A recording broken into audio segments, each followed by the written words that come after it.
Greetings. Today we want to talk on a topic that is so common, but no many people even talk about it. And today I want to concentrate and talk to ladies, to women. I want to talk to married women, but mostly those who are not yet married. So I want to talk to the young girls, teenagers, young adults who are in the phase of preparing for marriage. I want to talk to them. One day they will be called a daughter-in-law. And what is a daughter-in-law? What is the purpose of marriage? That's what we want to talk about. So I want to congratulate you for being a future daughter-in-law before we even start. But being a daughter-in-law can be permanent or can be very short-lived. And we want to cut off the second part that is called a short-lived daughter-in-law. How can you sustain your relationship with your husband's family as a daughter-in-law? How do you interact with the family, your husband's family? Remember, when you're a daughter-in-law, it's by law. You got married, you signed documents, you're not born in that family. So it's basically by law. And the second thing that will bind everything is when God blesses you with children. And those children are registered, and by law, you sign that you are the mother, but you have given whatever you carried in your womb to the family of your husband, because the children take their father's name. And the seed that brought about those children are not your seeds. You don't carry seeds. You're a woman. The seeds belong to your husband. So all these things bring about the understanding of why you are called a daughter-in-law, not just a daughter. You have to sign documents. You are bound by the law of the country. So when you say, I'm the mother, that means you've surrendered and spoken and told everyone that you're not a seed carrier. You are just a place that makes things grow. The man cannot germinate his own seed. He cannot carry a pregnancy. So by law, you loved him and you agreed with him that you will bring forth his offspring. So you are called a daughter-in-law. So there are many reasons why girls or women are called daughters-in-law. And we found that when you are not born in a family and you join a family, because a daughter-in-law joins a family. You are married to your husband and your husband belongs to a family. So you join a family and you become part of a family. And there might be so many differences that are there. Your upbringing and his upbringing and the new family's way of life might be totally different to what you know. And you can never get what you want. You have to work at it. You have to compromise and be able to bring about the best with what you have. So that's what we basically want to talk about. So I've titled this discussion, Daughter-in-Law. You are not joining your husband's family to be the fuel that causes your new family to burn down in chaos.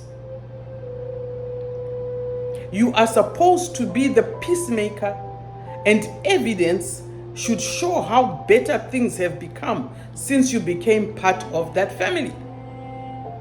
So being a daughter-in-law, the very first thing that you must have in mind when you decided that your time is up and God is blessing you with a home is that you are not petrol You are not gasoline. You are not paraffin. You are not fuel. You are not joining a family to become the fire that burns down that family. That's not what you are joining the family for. You are joining a family because you want to make that family a better place. Every inspiring daughter-in-law should have this in mind. This is how you can live in your in-laws' family in peace, enjoy your marriage, and also bring something tangible that can be an advantage or can help the family to become a better family. And when I'm saying better, it's easy to come there and you got money and then you buy them cars or you buy them clothes, you buy them food. I'm not talking of that kind of better. That's a good better, but it's got its limits because most people are not that rich. I'm talking of better when it comes to relationship. I'm talking of better when it comes to spiritual issues. I'm talking of better when it comes to knowledge, character, behavior. That's what I'm talking of. Those things you cannot buy. Those things are like the fruits of the Spirit. Those things are like the fruits that come and are shown throughout a person's life. So you can buy a car and it breaks down. Buy another one, it breaks down. That's not what I'm talking about. You can buy everyone groceries every month. That's good. That's excellent. But that's not what we are concentrating about. Because that's not where the problem is. The problem is in how that family is administered when you are part of it. Because remember, you were never part of this family. You're not born there. You belong to your own father's family. So number one, the things that we want to talk about and really understand is that daughter-in-law, you were not born in that family. You joined this family to become a solution and carrier and deliverer of the fruit of the extension of the same family. I'm talking of the children that God will bless you with. That's why you came in the family, to extend the family. You didn't come there to become noise. You didn't come into the family to split family members to hate each other. We will touch on what causes families to really not enjoy the presence of daughters-in-law. We'll talk of that as we go on. So your issue is when your husband gets married to you, he's looking for an extension. It's built within every man to have a family and have a generation, to have sons and have daughters, depending on what God has blessed him with. And when he has those children, he wants to have the best breed of what he can give forth. And you are the one who carries those children. So wise men always look at the best breed of a woman. What am I talking about? Looks at how the woman looks, the beauty, although beauty is, it fades. So the clever men or wise men, should I say wise men? I'm not talking of lustful men. Wise men look at character. How this girl can give me good children and how she, carries herself, how her character is. Will she be able to teach my children the good ways of living? Will she be able to help my children to be educated? Will she be able to bring all the basic issues that cause a child to grow up well behaved and all those kind of things? Those are the things that wise men look at. So daughter-in-law, you are in this story for a lot of things. You didn't join that family because you just want to have sex with your husband. That's the bottom part of the whole thing, because you can have sex outside. People in the world always have those things. They always do those things. They don't have the fear of God. So that's not the reason why you joined this family. That's not the reason why. Number two, so it's best you who infuses the good you want your children to grow up in and be in the tomorrow might not be here to share in. So you are the one that injects the good in your children. Your job as a daughter-in-law is to inject good in the family. If you join a family, the best way to live peacefully in that family is to live by truth. Don't be a talkative person. I'll talk about the talkative part because that's a very a hot spot when it comes to daughters-in-law. Don't be a talkative person. Don't infuse evil. Don't be a liar. Just stick to truth. No one can forget truth because truth doesn't change. But lies can be forgotten and then you twist and speak another lie. So a good daughter-in-law infuses the good, but the good cannot be infused by someone who's not good. So before you join a family, make sure that you have worked upon your own self. Because you cannot bring what you don't have. You cannot impart what is not part of you.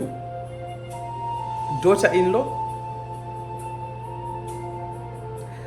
the good that you infuse, the wisdom that you infuse, the respect that you infuse, the good characters that you infuse into this new family, those same characters that you carry will finally be shown by your children, your biological children. Because you are the one who's going to carry them, you are the one who's going to look after them, they are going to see your works. Children see and copy what they see more than what they hear. If you tell a child not to fight with other people at school, yet in your house you're always fighting with your husband, you think that child will stop fighting? No. If you tell your child not to lie, but you always tell your child lies, and you tell your child to always support you when you tell lies, that child will not stop lying. That child will continue lying. So whatever you infuse in whatever is part of you, you infuse in the family, remember that is what you will infuse in the children, and those children are part of the new family that calls you daughter-in-law. The third point is learn to keep secrets. Oh my God, that is a big one. As a daughter-in-law, learn to keep secrets. There is no life without secrets on this earth. Everything has secrets. There are good secrets, there are bad secrets. So as I see all this, you need the spirit of discernment. When you hear something, it's natural with human beings that when they hear something, they want to jump to the next person and tell them. And have you ever thought what that person will do with what you've told them? Are you not starting a fire there? That is the fire, that is the petrol that I was talking about in the beginning. When I'm talking about don't come and be the fuel in the family, I'm not talking about you going to buy gas at the petrol garage and pouring it in your family. No, I'm talking of your behavior. Your behavior can be fuel or not. Number 4, learn to love. It's so very important. Just learn to love. Don't be a person of hate. Love is a vast topic, and we can spend a lot of time on love because people believe that love is just allowing anything, whether it's good or is bad, and agreeing to all things in the name of that's what they like, so because I love them, I'll let them be. Imagine if you love somebody and you know that this person is an alcoholic, and you know the I'm giving an example, and you know the traits and the results of an alcoholic person. That one, they will not concentrate in life. Two, they might have a car accident. Three, health issues. Four, they'll waste their money. And you don't even help that person as a daughter-in-law in the family to say, I think this drinking that you are doing is excessive. Let's work on cutting down on your alcohol consumption. If you say to yourself, I can't talk about their alcohol because they love drinking, let me tell you, that's not love. Because when you really love that person, you cannot let somebody that you love ruin their life into destruction. Just understand what happens when somebody is drunk. They do things that they will regret later. And some of the things are terminal issues. So a daughter-in-law, I'm giving an example about drunkenness. So you can't say, because I love them, I don't want to upset them by not, allowing them to drink, by not talking to them about, cutting down on drinking or even stopping alcohol. That's not love. Love is looking at the bigger picture and saying, I love this person. I want this person to have a longer life, a healthy life. I don't want them to have liver disease. I don't want them to have kidney disease. I don't want them to have stomach ulcers. I don't want them to lose all this money. They could take this money and invest in something that is worth it. Buy a car, buy a house with all the alcohol money calculated that they've used in a year. It's just going to waste. And very soon they'll be in a car accident, or maybe they've even had a car accident. So as a daughter-in-law, as an example, when it comes to an issue like that, and you have somebody in the family who is like that, you don't go there and you shout at them. No. You're a peacemaker. A daughter is supposed to be a peacemaker. A daughter-in-law, is supposed to be a peacemaker. You speak nicely with them, and you advise them. You have come there to make the family a better place, not the worst place. Don't be a daughter-in-law whereby when people wake up in the morning and they say, our son should never ever have married this woman.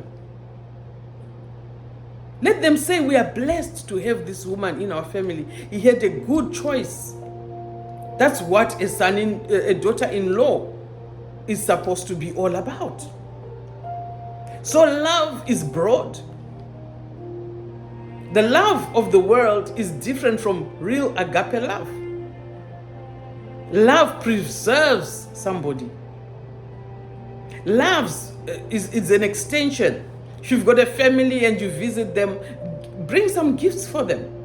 Spend some of your money and buy them something. You've got a mother-in-law, you've got a father-in-law, buy them a jersey, buy them clothes, buy them groceries.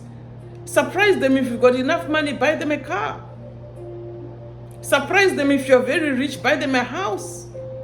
That's what a daughter-in-law is there for. Remember, we said daughters-in-law are there to make the family better. Where there's a need, daughter-in-law, be there for the family in whatever way it is. I'm not saying strip yourself of all the finances that you have in your home, no. But whatever you have, that is part of the love. Don't go empty-handed to your sister-in-law's house. You carry a bag of groceries or something. That's a good daughter-in-law. You go to your mother-in-law's house, your father-in-law's house, carrying empty-handed. It doesn't work that way. You can even sell some money to them. Maybe you've got a checkbook, just write a check. Give them to go and cash it up. Do something. Maybe there's a bill that needs to be paid as a daughter-in-law. Just pay one bill. Do something. That's the work. That's what a daughter-in-law is there for. You've come to make the family a better family, daughter-in-law. We've covered the next one, that was learn to give. Number 6, learn to control your mouth. Oh. That is the biggest one. The book of James in the Bible tells us that the tongue is like a fire. Oh. The apostle James spoke and said, the fire, as dangerous as fire is and as good because it helps us to cook, but the fire is dangerous. When the fire is used wrongly, the fire can kill and destroy everyone. He says the tongue is like a wildfire, not even a fire, a wildfire. And daughters-in-law are known for the misuse of their tongue. That's a big one. Do you know that tongue control as a daughter-in-law in the family brings so much peace? It doesn't matter. Let's say you've got 4 sisters-in-law, your husband's sisters. And people have got characters. You can't change somebody's character. As a daughter-in-law, don't try to change their characters. That's one thing. Go in there as a good daughter-in-law and administer what needs to be administered without trying to change their characters, because characters are not easy to change. You'll have a stressful marriage life. So you might be part of a family where 1 or 2 of your sisters-in-law loves talking about other people, maybe hates the other sister-in-law. You can listen to what they say, but don't carry those things and go and tell the one that they are gossiping about. Learn to zip your mouth as a good daughter-in-law. If you are a daughter-in-law who is like a bird who picks a seed and flies with it many kilometers and then throws it somewhere. That's how most of these trees have grown in places where no one has planted them. It's the birds carrying these seeds. If you are a person like that, you will not live long in that family, or you will live in a lot of pain and hatred and fighting. Your mouth must be controlled. Know what to say and not know what not to say. I won't spend much time in there because I've got a few points that I want to pass through. But this one, we can spend the whole day discussing about it, because this is where most of the daughters-in-law fail. The control of their mouths. Number 7, keeping quiet is not a terminal disease. Ooh, do you know that keeping quiet is a very good solution? If you're a daughter-in-law and you're in the family and someone shouts at you, control, have self-control. Self-control is one of the fruits of the Spirit. Have self-control. Don't be someone who shouts at them back, because the next thing that's going to happen are claps are going to be heard. Fists are going to be exchanged. But if you keep quiet, it's like pouring water where there was fire. Learn to keep quiet as a daughter-in-law. And if you see that things persist, learn to find someone who's an adult to discuss these issues with, whom you have noticed or respected, and you know that they can help you with this matter. And call the 2 of you to whoever you had a problem with in the family and speak about it and solve the problem. There's a saying that says, a stitch in time saves 9.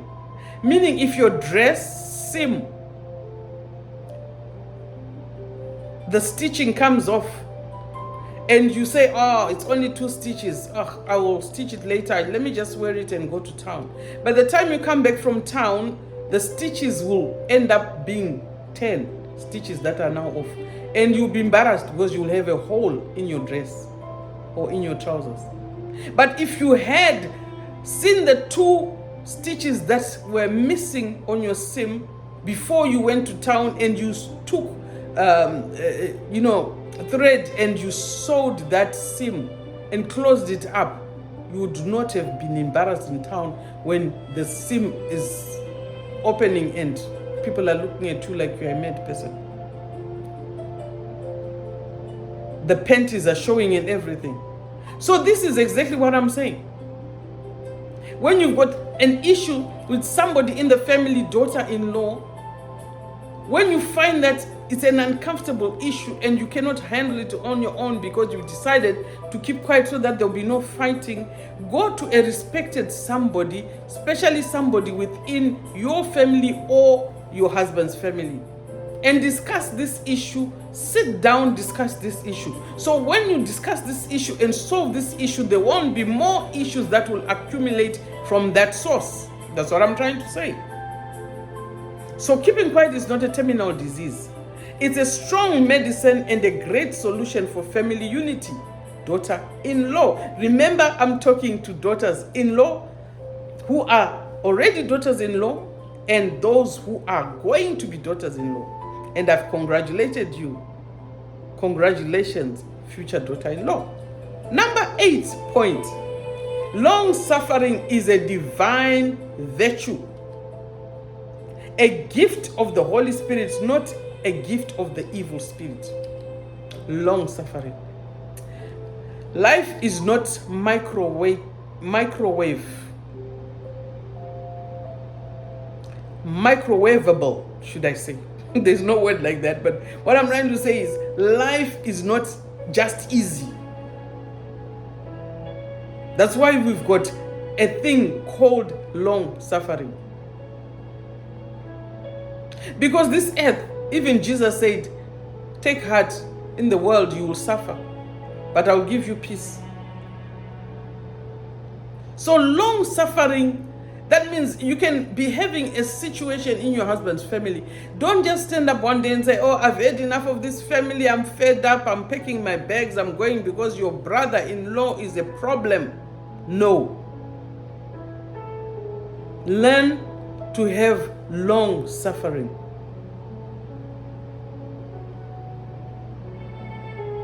Learn to be a person who's patient. Learn to be a person who's understanding as a daughter-in-law in your family. So you have the hand of God in all the suffering you might enjoy in your new marriage and in your new family. If you have long suffering, you will have the hand of God protecting you, guiding you, and helping you in your suffering. And most of the time, you will not really feel the suffering if you've got long suffering. I didn't say just short suffering or suffering. Long suffering. It can happen that you become part of a family, and in that family, somebody gets sick, or somebody has already got a disability in the family.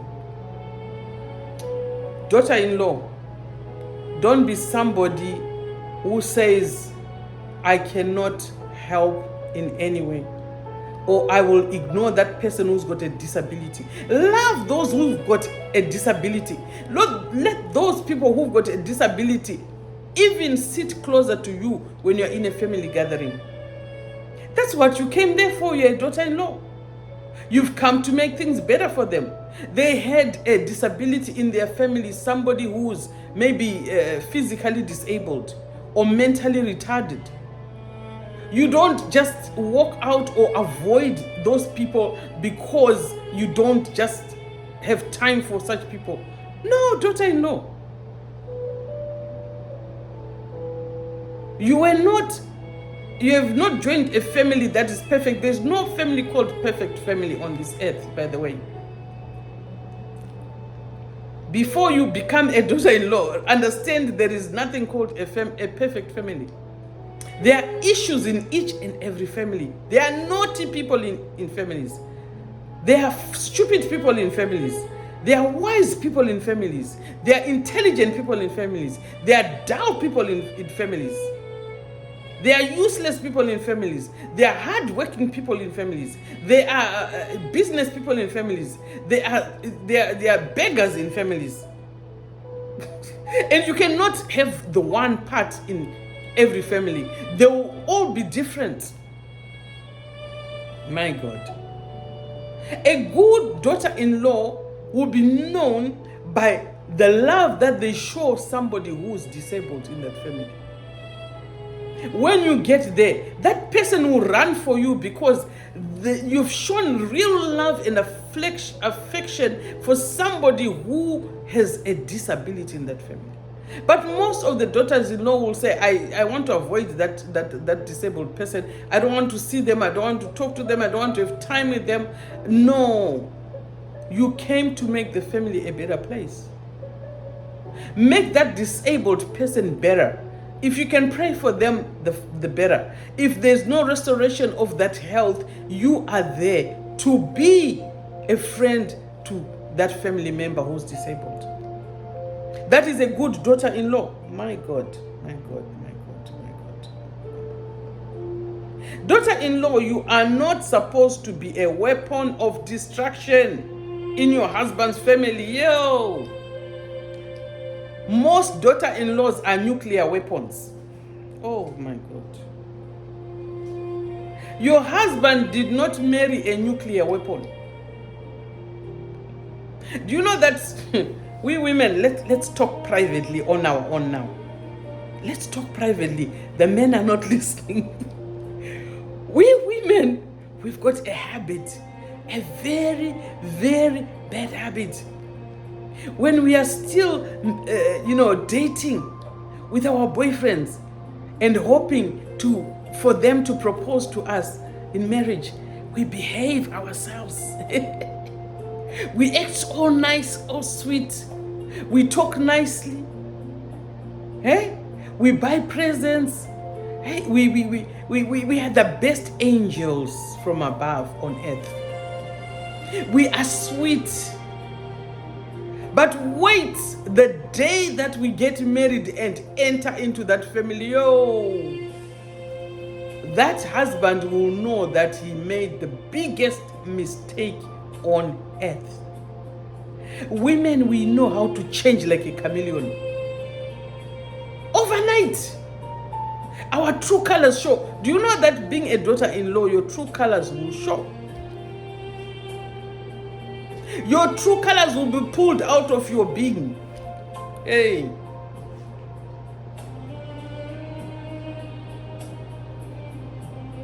They will be put in black communities. You'll be tested left, right, and center. Every test that can be done on earth, a daughter-in-law goes through all those tests. And I know with these teachings, you will pass those tests. You will pass those tests and God will preserve you. So you are not a weapon of destruction. You did not come there to destroy the family. You came to make the family a better place, a loving place, a place of peace. Don't forget that you and your husband are one now. God has joined you and your husband, you're one. And you know what happens when two things are one? Discussions ought to be the same. Secrets ought to be the same. The way you use your finances in the home ought to be known by both of you. Your whereabouts, you are the same. You are two in one, don't forget. Your plans ought to work. You ought to work together with your husband. You don't just become a woman who decides, I want to go and purchase a car, and you didn't even discuss with your husband. He didn't put approval. He doesn't know anything. Boom! You drive through and you've changed your old car to the new car. A daughter-in-law doesn't do that. Because the moment moment your in-laws, your mother-in-law, your father-in-law, your sister-in-law, your brother-in-law, your aunt, the aunties, the uncles hear that, oh, you will hate them. Yet they are correct in scolding you for what you have done. Because the son will say, she didn't tell me she wants to buy a new car. Complaints will be going to the in-laws on your name, on your behalf. You are not a weapon of destruction. My God. Don't destroy the good you found in your family, in your new family. Whatever good you found in your family, you don't go there and turn the good to evil as a daughter-in-law. That's not your job. Preserve the good and even add the good in that family. You didn't come there to find people are well behaved and now you are introducing prostitution in that family. You didn't go there and you found people knowing how to pray and now you don't want people to pray in the family. You want them to go to the ancestral worship, ritual worship. You are introducing them to the third eye. You are introducing them to card readings. You are introducing them to a lot of things that are not right. No. Number 11, let's continue. Instead, whatever good you found in that family, a good daughter-in-law comes and waters the good so that the good grows. And when you water anything and anything is growing in the ground, remember that there will be weeds that grow together with the plant. As a good daughter-in-law, you pluck every weed of the enemy, the weeds of the enemy. So anything that is bad that wants to destroy the good that you found that family doing, you as a daughter-in-law, you came to be like a gardener. So you're a prayer warrior. You pray. You encourage in the word. You encourage even in anything, whether they are children in the home, they are going to school. Encourage them to work harder. Encourage them to find a career that you as a daughter-in-law, you've seen you've noticed that this my sister's son is so good at motor mechanics. Instead of him trying to be an IT specialist, but he's a hands-on person. You talk to your sister-in-law and say, why don't you think that your son John is so good in mechanics? Why doesn't he major to be a motor mechanic or something like that? That you are taking out the weeds, where if he had spent 4 years as a practicing IT specialist, at the end of the day he doesn't like IT. He will not get a job and he won't even use that degree. But the good that you are doing in the family, you are weeding out the bad. So you've spoken to the sister-in-law and say, he's so good at motor mechanics, he's a hands-on boy.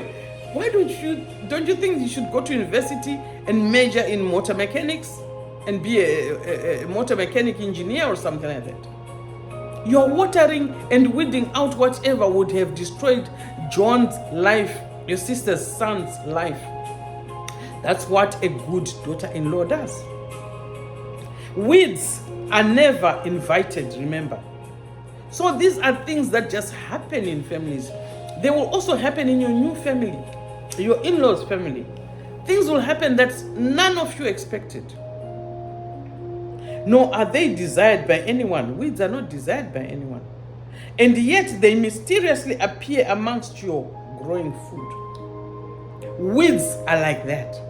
Daughter-in-law, your job is not to go and pluck out plants that are immature and still growing and have not even bore fruit. That's not your job in that new family as a daughter-in-law. You are there to till the land. I'm talking figuratively to what you're supposed to do to bring the family's best. You are there to pluck the weeds. You are there to water the good that is in the family. That's a good daughter-in-law. Don't forget that whatever you're doing in that family, your children that you've given to the family, because your children, you've given them to your husband's family, the good will continue with your children. My God. Daughter-in-law, this is a place you invested a lot of time in, which is your new family. You invested resources, effort, and doing all this with an inward great expectancy of multiplication and abundant results, even through your own children. And that's where you, daughter-in-law, sharpen your prayerful tongue. The best daughters-in-law in families I've known for years are prayer warriors. Because there are things that you just pray and you don't even need to talk about. When you sort them out in your prayer closet, they just happen in the family. They just align in the family. The very best daughters-in-law are prayer warriors. If you've got time, study the lives of great women, even in the Bible. That way, prayer warriors like Sarah, just study Rebecca, Rachel, just study those women and what happened to them. The mother of Samuel the prophet, just study those issues. My God. Those kind of daughters-in-law become a flaming sword in the face of Satan and his demons. Do you know, daughter-in-law, you can stop demonic things happening in your father-in-law's home? You can. Because you're a prayer warrior. My God. And you fight in prayer and uproot every weed at the time of your new family's spiritual, financial, social, present, and future harvest. For your own family as well as the extended family you are now part of by a divine seal and signature, and not just by human agreement, which are the wedding vows. So when you wed with your husband, I'm not talking of daughter-in-laws who just decide to stay with a boyfriend. That's not a daughter-in-law. That's prostitution. I'm talking of those who have wedded, and God has given the husband a helper and blessed their union. Those are the ones I'm talking of here. So if you try to live by all these things and you have not been married, you are just living with your man, these things will not work.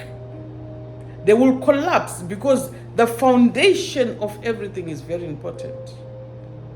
My God. Daughter-in-law, you are extremely, extremely important in your new husband's family. You must know that. You are extremely important. You are an important vessel in the family. You are like a golden vessel in the family. You are extremely important. You were placed there as a helper. Don't forget that. So in discipline to your standing in your new beautiful family, always remember to help and always remember to help. That is your calling as a daughter-in-law in your husband's family. Not to destroy and burn down. That's not your calling. You didn't join that family to burn it down and destroy it. Do you know how many families have had enough of what daughters-in-law do? They've had enough. Some don't even talk to each other. They don't communicate. They don't even want to see their daughter-in-law because they've had enough of her pain, of her problems. They were better off before their brother got married to this woman. They are better off before their son got married to this woman. They were doing better. The moment that their son got married to this woman, all the disagreements started. You are not going to be such a daughter-in-law. You are there to build upwards. Let it be said after a couple of years oh my God, down the line, as your family looks back, that they thank God for your life, daughter-in-law, and not curse their daughter-in-law, and not curse your father's family, their in-laws, existence and presence in their family.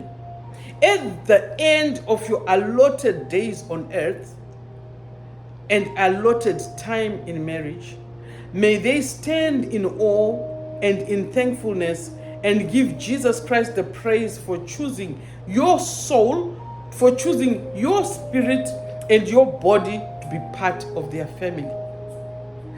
May you be one that they will thank God for at the end of your days. Be the greatest daughter-in-law that any family would envy to have. Congratulations once more, great and blessed daughter-in-law. Thank you.